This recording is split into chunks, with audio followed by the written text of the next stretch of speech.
काम नाही तर पदही नाही. शिंदेंनी पदाधिकाऱ्यांना हा इशारा दिल्याची माहिती सूत्रांकडून मिळते. बैठकीमध्ये शिंदेंनी पदाधिकाऱ्यांना स्पष्ट शब्दामध्ये इशारा दिलाय.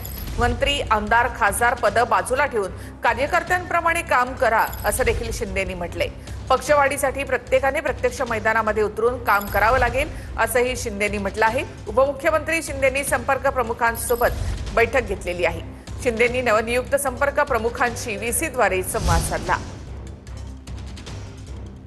पक्ष बांधणी आणि निवडणुकीच्या मतदार याद्या अद्ययावत करणं हा दोन उद्देशाकरता आता माननीय मुख्य नेते एकनाथ शिंदे साहेबांनी संपूर्ण महाराष्ट्रभर या पदाधिकाऱ्यांच्या नियुक्त्या केलेल्या आहेत. आणि जो कोणी पदाधिकारी या सर्व जे पक्षाला अभिप्रेत असलेलं काम करणार नाही तर निश्चित स्वरूपात त्याच्यावर कारवाई पण केली जाईल असं त्यांनी सूतोवाच पण केलेलं आहे. त्यामुळे आता सगळेजण आम्ही पक्ष बांधणी करता आणि पक्ष मजबूत करण्याकरता हे सर्व कार्यक्रम आयोजित करतात.